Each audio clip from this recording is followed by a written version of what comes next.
Before we start anything for our soup, you want to add about half a teaspoon of oil, just a drizzle, whatever you're comfortable with. And we're going to add our finely chopped white onions. You can use yellow or white. I'm going to be putting my pan on a medium heat. I have it on a low right now just so you guys can hear me. But I'm going to put it on a medium heat and then just kind of stir it around occasionally while it sweats. And I'll let you guys know how many minutes I did that for.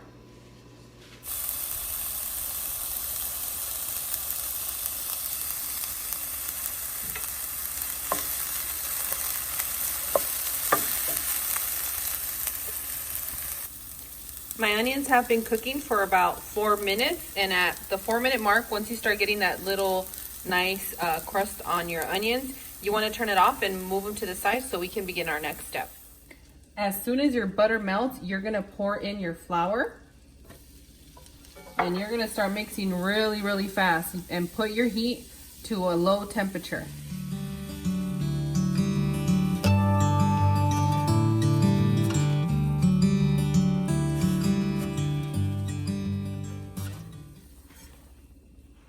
Make sure you smell that.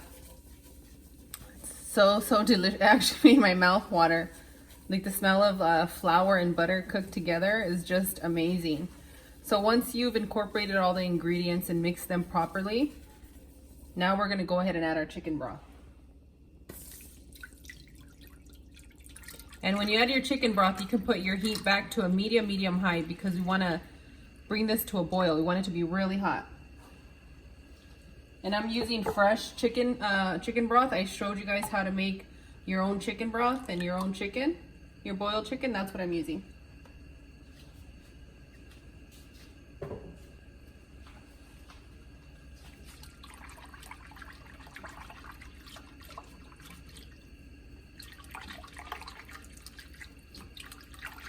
So if my chicken broth looks different than yours, it's because it's homemade, guys. You guys already know how I roll. I'm about a minute shy from bringing this to a boil, and at this time I'm gonna go ahead and add my chicken bouillon.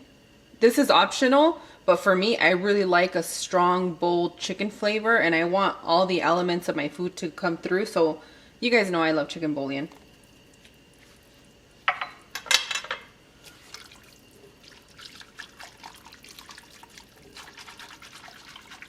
When you see that all your bouillon and everything incorporated properly, you want to taste what you have going on. This is where you're going to be able to tell if you want to add more chicken bouillon or if you need a little bit of salt. It's going to be to your discretion. This is perfect. We're set. My broth is about boiling.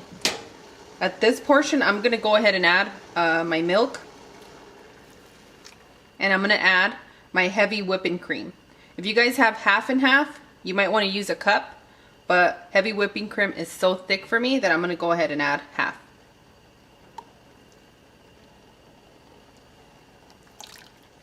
I want to get all of it out of there, guys.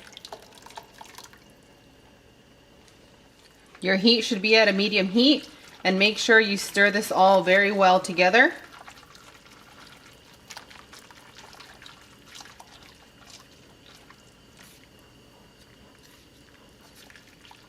Once you've mixed all your dairy and your ingredients together, like this, you want to start adding your spices.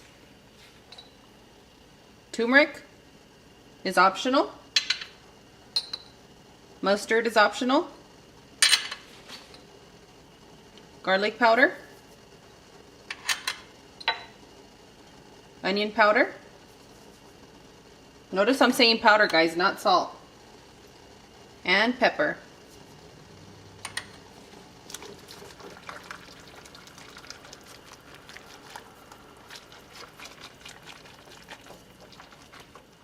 Give that a good mix, and your setting is on a medium heat. Okay. So now what we're gonna do, we're gonna add our onions.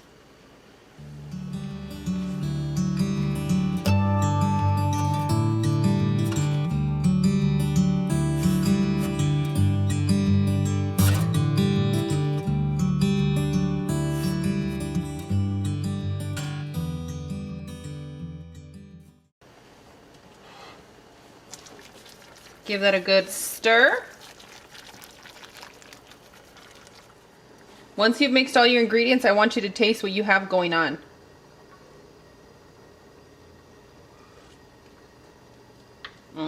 That's so delicious. This is a great opportunity that if you want more garlic powder, more onion powder, or certain flavors that you want to bring out, this is a time when you want to do it. So now I'm going to go ahead and add my carrots. And you can chop your carrots however you would like. I have some big ones, some smaller. Make it comfortable for your home, guys.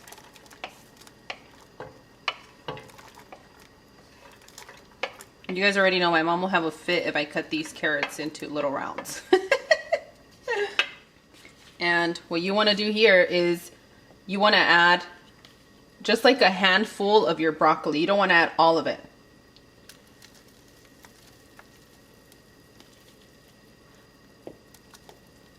Just a sprinkle. Also, if you like your cheddar broccoli soup with potatoes, this is the part where you would add your potatoes as well. We're going to be having bread on the side, so I'm not adding the potatoes.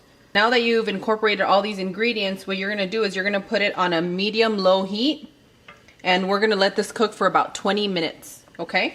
I'll see you guys then. And what you want to do in between those 20 minutes, you want to come in here every so often just to stir and make sure nothing's sticking to the bottom, especially if you added potatoes to your blend. That may occur, and it also can happen depending on your pan. So just come in here, give it a quick stir, and then let it do its thing. Okay guys, it's been 20 minutes, so what I'm gonna do now is I have a cup and a half, maybe even 2 of cheese in here. It's gonna be to your discretion. My recommendations to you is don't mix this with any other cheese, just use cheddar. If you wanna have fun and be spontaneous, go ahead and use mozzarella and see what happens. That will be your next dip for your next potluck. Yeah, it's not gonna work out for what you're looking for. So I'm gonna go ahead and put my pot on a very low. You can actually turn it off for this part. It's gonna be up to you. So now I'm gonna begin to add my cheddar, and we're gonna stir it quickly, okay? And you wanna put in a little bit at a time. That way you don't cool the temperature in your pan too much, and it still gives it the availability you need to melt the cheddar. And then if your temperature is too high and you have a boil, you're gonna coagulate your soup. Sorry guys, I'm pretty messy when I make this soup.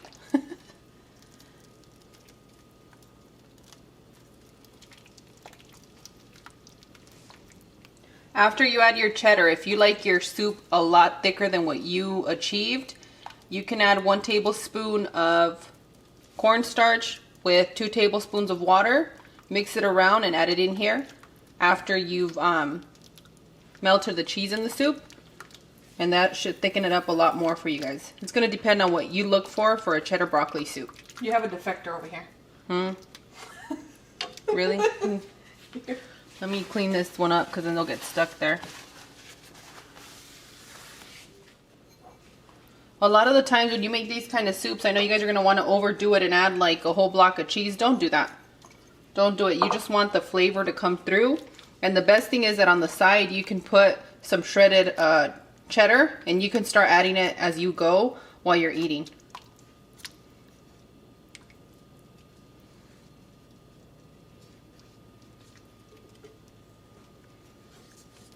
Okay, once you've melted your cheddar, you can turn your heat back on to a low, maybe even a medium. Don't take it all the way to medium, and warm it up, okay?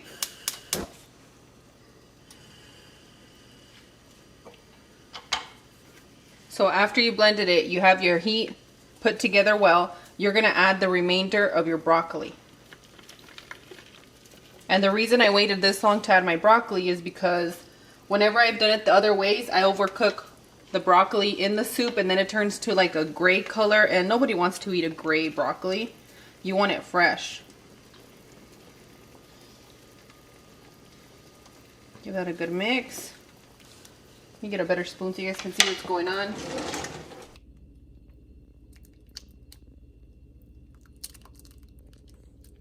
That's why you want to take it easy on the cheese when you're melting it in here, because if you add too much, they'll kind of get stuck and they won't dissolve. See, like I have some cheese that got stuck to the bottom. That's why I always tell you guys to stir it. But that's the only thing that you guys are getting, because the rest of the stuff in here is just a nice, creamy, delicious broth. Once you learn how to use the, to blend the basics for this soup, you can add more heavy cream, more milk. It's going to be up to you, but this is definitely a really good starter recipe for those of you that coagulate your cheddar broccoli soup. And how do I know that? Because I am guilty. I've been there. All the kids in our family love this soup. Yeah, they really do, especially during fall. This is their favorite time to make it. And I usually add this to some bread bowls that I make. And I use the clover roll recipe to make the bread bowls. And they come out a little bit softer because the sourdough is difficult for the kids to eat. So that's why I do it with the clover roll dough and make the bowls that way. So all you want to do is just bring this up to like a good boil, and then you're going to turn it off. So that's all we're waiting for. And continue to stir it gently, just so nothing sticks at the bottom and you don't coagulate what's going on here. Using the extra chicken bouillon, you add a new dynamic, and then when you add the turmeric, you just bring out a more vibrant yellowy color. I love it. As soon as you see those bubbles come up, turn it off, put a lid on it, get your plates, get ready to serve, because we are ready. Now before you serve, make sure you taste it. Turn it off. Put a lid on it reminds me of elementary school when your teacher was like, put a lid on it. Oh my gosh, Cloud, get me a spoon so you can taste this divineness. I am standing by.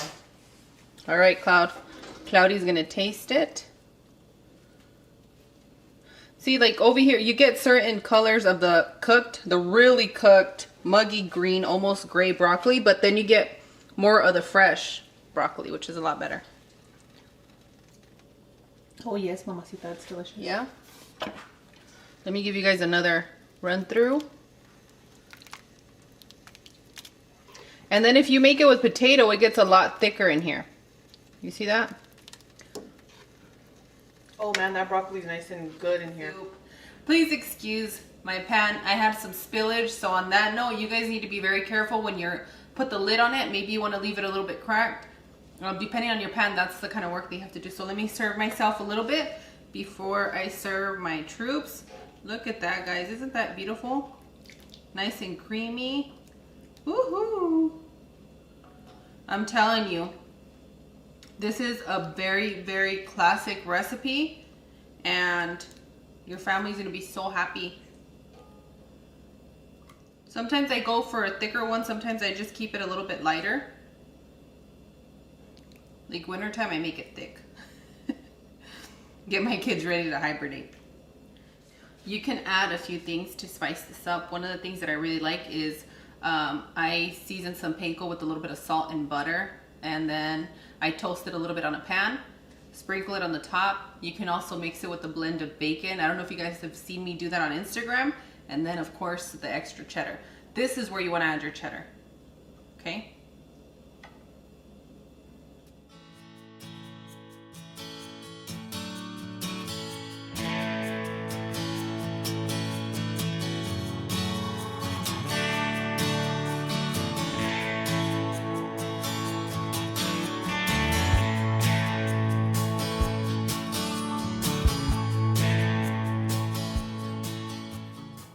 And that's how you make cheddar broccoli soup. If you guys like this video, give me a thumbs up. If you haven't subscribed, please subscribe and click that bell right next to it for notifications. And if you guys are making these recipes, please continue to send them on Twitter and Instagram. What I'm doing is I'm adding them to the end of the video so everybody can enjoy your recipes as much as I do when I receive them. So let me go ahead and post some right now.